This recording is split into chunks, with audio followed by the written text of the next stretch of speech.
Hello friends, good morning. My name is Nitin Gupta. Welcome back to my channel. Friends, आज हम एक नहीं दो स्टॉक के बारे में बात करेंगे। बेसिकली उन दोनों का कंपैरिजन करेंगे और वो दोनों बैंक है, यस बैंक एंड बंधन बैंक। तो हम ये दोनों ही बैंक एक काफी अपने जो हाई है उससे काफी नीचे चल रहे हैं, और दोनों में ही मतलब एक मल्टीबैगर बनने का पोजीशन शायद मतलब प्राइस है नजर आता है। ठीक है, बट किस के फंडामेंटल ज्यादा अच्छे हैं और कौन ज्यादा कॉन्फिडेंट है फंडामेंटल के बेस पर, हम वो एक बार जानने की कोशिश करेंगे और उसके अकॉर्डिंग अपना डिसीजन लेने में हमें आसानी होगी। बट उससे पहले ये किसी तरह की कोई रिकमेंडेशन नहीं होगी बैंक से निकालने की। आप बस मेरे साथ जैसे लर्निंग करेंगे, एनालिसिस करेंगे और अपना डिसीजन अपने बेस पर लेंगे, या फिर अपने जो भी स्टॉक एडवाइजर होंगे, रजिस्टर्ड स्टॉक एडवाइजर होंगे, उनकी हेल्प ले सकते हैं। चलिए चलते हैं स्क्रीन डॉट इन पर। तो सबसे पहले बात करते हैं एक बार यस बैंक के बारे में। तो यस बैंक एक 2003 में इनकॉर्पोरेट हुआ था और एक पैन इंडिया प्रेजेंस ये रखता है। ठीक है, और जो एक बार इनकी ब्रांच देख लेता है कि जो अभी नेटवर्क है वो कितना बड़ा नेटवर्क हो गया है। इनका इनका जो नेटवर्क हो गया है वो 1192 ब्रांचेस इनकी ऑलरेडी हो गई हैं, और 83 इन्होंने ऐड की थी लास्ट फाइनेंशियल ईयर में। और जो मार्केट कैप है वो 72,600 करोड़ का है, स्टॉक भी 70.9 का है, और आरओसी 4.94 की है। लास्ट 12 मंथ का प्रॉफिट 837 करोड़ का है। प्रमोटर होल्डिंग कोई है नहीं। प्रमोटर होल्डिंग 00, इसलिए हम सभी जानते हैं कि जब एक बैंक को प्रॉब्लम हुई थी तो उस टाइम पे जो प्रमोटर थे, इस प्रमोटर को हटा दिया गया था। तो स्ट्रॉन्ग हैंड जो गवर्नमेंट के बैंक है, एसबीआई जैसे बैंकों ने इसमें बड़ी हिस्सेदारी खरीदकर इस बैंक को के मैनेजमेंट को चेंज किया, और एक टर्न अराउंड स्टोरी ये बनना स्टार्ट हुआ वहां से। तो इंडस्ट्री बी 13.0 का है और करंट प्राइस 25.2 का है। बुक वैल्यू 13.8 की है और 1.9% का है। प्राइसिंग परसेंट कोई है नहीं। हाई प्राइस ऑल टाइम 404 का है, जो उन्होंने 2018 में बनाया था, यानी उस टाइम से पहले उन्होंने जस्ट सीजन एक नया हाई भी बनाया था। तो जो लास्ट 52 वीक का लो है 14.1 का है, और जो हाई है 2.8 का है। डिविडेंड बैंक देता नहीं है, फेस वैल्यू 2 की है, और डेट इक्विटी 7.42 है। डेट इक्विटी हम सभी को पता है कि बैंकिंग के मामले में वो इनकी इन्वेंट्री होती है कि जितनी ज्यादा होगी उतनी ज्यादा ये बिजनेस कर पाएंगे। अब एक बार लास्ट क्वार्टर की बात करते हैं तो दिसंबर से अगर हम कंपेयर करते हैं तो लास्ट दिसंबर में 587 करोड़ की थी, और इस दिसंबर में 698 करोड़ की रेवेन्यू हुई है, और जो प्रॉफिट था 555 करोड़ का था, 55 करोड़ का था, और इस बार वो बढ़कर 2543 करोड़ का हो गया है। तो एक अच्छी खासी ग्रोथ क्वार्टर देखी गई है। और ईयरली ग्रोथ की बात करें तो जो 13 में 8294 करोड़ का रेवेन्यू हुआ करता था, वो बढ़कर 26,336 करोड़ का हो गया। और जो नेट प्रॉफिट 1301 से बढ़कर से 1024 करोड़ का। अब यहाँ पे आप लगातार देखो, बिफोर या जब 13, 14, 15, 16, 17, 18, यानी लगातार बैंकिंग में जो नेट प्रॉफिट सेल्स भी बढ़ रही थी और ग्रोथ भी लगातार आ रही थी। जब 2018 में वो प्रॉब्लम हुई थी उसके बाद बैंक में प्रॉब्लम आनी शुरू हुई। पहले थोड़ी प्रॉब्लम नजर आई हमें, जिस टाइम प्रॉफिट 1709 करोड़ का, उसके बाद फिर माइनस में गया, फिर माइनस में गया, फिर 2022 से उन्होंने थोड़ा सा अपने आप को टर्न अराउंड किया, और जो प्रॉफिट थे वो नेट प्रॉफिट प्लस में आने शुरू हुए, और 23 में 736 करोड़ के, अब 1024 करोड़ के हैं। तो यानी प्रॉब्लम के बाद वापस से बैंक ने टर्न अराउंड अपने आप को इम्प्रूव करना शुरू कर दिया, और माइनस से प्रॉफिट में ये आ गए हैं। बैलेंस शीट की बात करें तो और एक बार इनका नेट एनपी देखते हैं। जो एनपी है इनका नेट एनपी देखो, उस टाइम पे 15.36 चल रहा था, यानी 2018 से में जब प्रॉब्लम थी उसका इनका नेट एनपी कितना बढ़ गया था। अब जो घटाकर ये 2% पे ले आए हैं, जो नेट एनपीए इनका 4.04 हो गया था, वो 09.0 हो गया है। तो इन्होंने इसमें भी अच्छा खासा काम किया है। अगर बैलेंस शीट की बात करें तो इक्विटी कैपिटल इनका 5,751 करोड़ का है, और जो खुद का पैसा है 34,019 करोड़ है। बोरिंग 2,95,136 करोड़ के जो कि इन्वेंट्री है, और जो इनके पास इन्वेस्टमेंट है 76,749 करोड़ की है। CWI बाई 296 है, और फिक्स एसेट 2156 करोड़ के हैं। और शेयर होल्डिंग पैटर्न में एफआई के पास 23.79 करोड़ की हिस्सेदारी है। डीआई के पास 41.98% है। डीआई का बात देखोगे तो अभी भी एसबीआई जैसा बैंक एक मेजर स्टेक एसबीआई के पास है 26.13, और उसके बाद एलआईसी का नंबर आता है 4.34, और उसके बाद जो हमारे बैंक है HDFC bank, HDFC bank, Axis bank, Axis bank, इन सबके पास भी हिस्सेदारी है। एक टाइम पे बंधन बैंक के पास भी हो गई थी, बट इस टाइम पे वो नेसेसरी नजर नहीं आती है। तो ये तो हुआ यस बैंक। अब चलते हैं बंधन बैंक के ऊपर।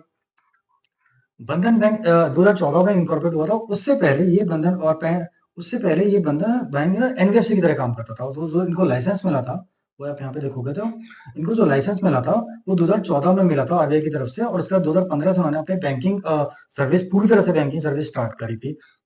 इनका जो नेटवर्क है, अगर हम वो देखते हैं,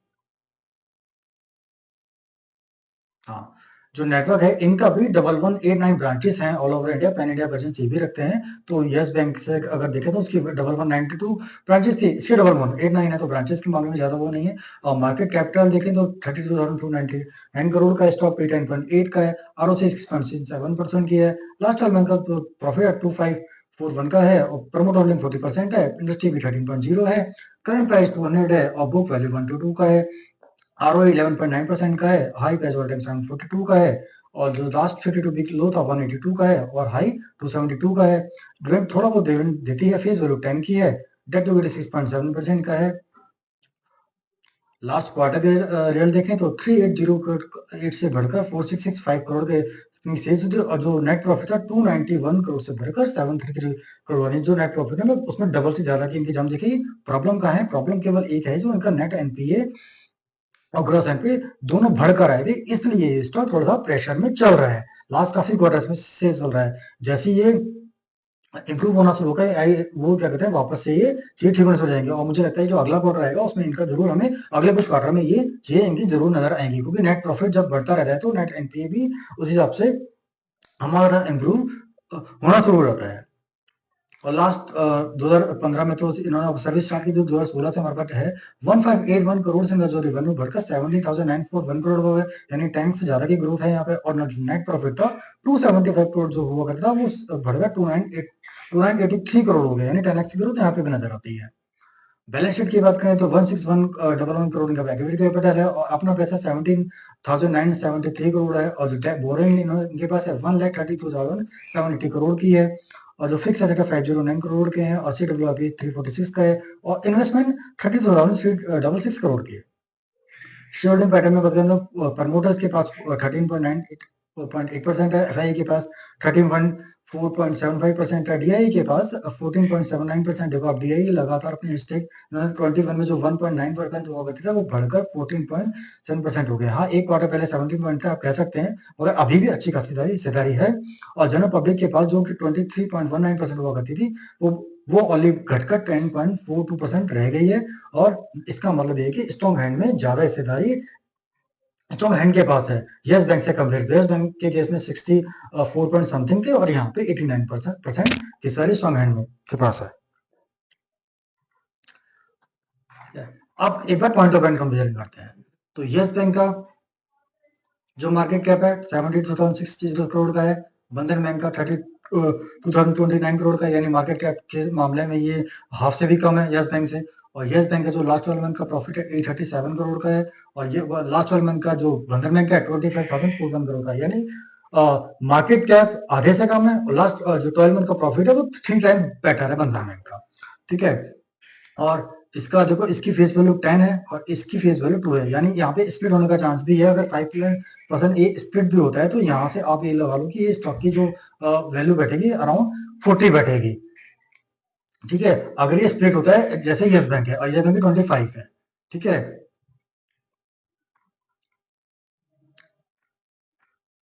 हाँ, नेट एनपीए देखें तो नेट एनपीए की यस बैंक बंधन बैंक के ज्यादा है 7.02 क्रॉस एनपीए, नेट एनपीए 2.21 है, और यस बैंक के नेट एनपीए उतने नहीं है, नेट उसके एनपीए ज्यादा बेटर है, 2.2% क्रॉस एनपीए, और नेट एनपीए 0.90 है। क्वार्टरली में हमने देखा ही कि 275 करोड़ से इन्होंने जो 10x की ग्रोथ ली है, और यस बैंक के मामले में 2018 के बाद इनकी जो ग्रोथ अभी वापस से वहां नहीं पहुंचे हैं। ठीक है, बैलेंस शीट में बात करें तो उनकी जो बोरिंग है यस बैंक की बहुत ज्यादा है, 2,95,136 करोड़ की बेसिकली इन्वेंट्री होती है, और बंधन बैंक के पास जो है वो 1,32,070 करोड़ की, यानी इतना बड़ा गैप है, 100% ज्यादा गैप है। अगर ये वहां तक अपनी बोरिंग ये भी कर लेते हैं तो इनका इनका कैपेसिटी इनके पास और ज्यादा बढ़ जाएगी बिजनेस को एक्सपेंड करने के लिए, और इनका नेट प्रॉफिट यहाँ से हम मान के चल सकते हैं, यहाँ से डबल ही हो सकता है।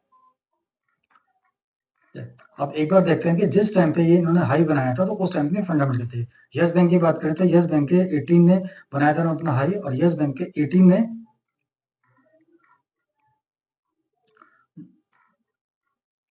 18 में जो रेवेन्यू था 20,269 करोड़ का था, और जो बढ़कर अब 26,366 करोड़ का, यानी अच्छा 30% की ग्रोथ यहाँ पे नजर आती है। जो नेट प्रॉफिट है वो 4,233 करोड़ से का जो हुआ करता था वो अभी 1024 करोड़ का है। ये नेट प्रॉफिट उतना नहीं पहुंचा है, पर हाँ सेल्स बढ़ गई है। अब बंधन बैंक का देखें, बंधन बैंक का जो 18 में 700 का जो स्टॉक हुआ करता था उस टाइम पे बंधन बैंक का क्या था, तो बंधन बैंक का आप देखोगे तो 4802 करोड़ से बढ़कर 17,941 करोड़ की 3 टाइम से 4 टाइम के आसपास नेट सेल्स में ग्रोथ हुई है और नेट प्रॉफिट 1346 से बढ़कर 2983 करोड़ का गया। यानी इसमें 100% से ज्यादा की ग्रोथ नजर आती है। अब बेसिकली जो फंडामेंटल कॉमन चीज आप देखोगे तो बंधन बैंक जब हमारा पास जो नेट प्रॉफिट था 1340 करोड़ का था तब हमारा प्राइस ये था। अब हमारे पास नेट प्रॉफिट कितना है 2983 करोड़, ठीक है। अब प्राइस कितना है 200, तो पहले तो यहाँ पे जाएगा और फिर यहाँ वहां से भी डबल हो गया प्राइस, जो नेट प्रॉफिट है तो यहाँ अगर डबल होगा तो 1400। सिंपल कैलकुलेशन है, मतलब ये आप 200 से देखोगे या 14 जाएगा तो 7x की ग्रोथ मुझे नजर आती है बंधन बैंक के बेस ऑन फंडामेंटल। और अगर हम यस बैंक का देखें, यस बैंक का यहाँ पे जो प्रॉफिट था उन 400 पे इनका जो प्रॉफिट हुआ करता था वो 4233 करोड़ का है और अभी ये मानो 1024 का है। तो बंधन यस बैंक में बेस ऑफ फंडामेंटल अभी ये मुझे यहाँ पर नजर नहीं आता है। मुझे जब तक इसके फंडामेंटल पूरी तरह से वापस नहीं कर जाते हैं, ठीक है, तब तक तो मुझे इसमें वो ग्रोथ नजर नहीं आती जो बैंक ग्रोथ मुझे बंधन बैंक में नजर आती है। ठीक है, हाँ बस एक है कि इसका जो बंधन बैंक का एनपीए के मामले में यस बैंक ज्यादा बेटर है एज पर बंधन बैंक से। मगर आप ये देखोगे जब यस बैंक जैसे अगर बोरिंग बंधन बैंक अपने कर लेते हैं तो बिजनेस इनका बढ़ेगा, इनका नेट प्रॉफिट यहाँ से और बढ़ेगा और इन दोनों ही बैंकों में हमारा जो व्यू होगा, हमारे हम लोग जो लाइफ टाइम आएगा इनमें यस बैंक ज्यादा समय ले सकता है इसको टच करने में, उतना बंधन बैंक को ज्यादा समय नहीं लगना चाहिए क्योंकि नेट प्रॉफिट इनके लगातार इंप्रूव हो रहे हैं, बढ़ते ही जा रहे हैं। और ये देखो यहाँ पे जो ये बंधन बैंक ने अपना 52 वीक लो बनाया था वो अप्रैल में जो बनाया था अब बिल्कुल उसके पास ही है। तो हम कह सकते हैं थे मुझे मतलब एक तरह से कह सकते हैं कि ये बिल्कुल लो पे खड़ा हुआ है और यहाँ से इसमें ऊपर आने के चांस ही नजर आते हैं, नीचे जाने के और चांस मुझे नजर नहीं आते क्योंकि फंडामेंटल लगातार इंप्रूव हो रहे हैं। और यस बैंक अगर हम देखें तो इन्होंने जो लो बनाया था ये था इनका 10 था इनका, जो इन्होंने कोविड के टाइम में बनाया था और वहां से ही 25 हो गया। अब एक चीज मैं आपको शायद और दिखाता हूँ,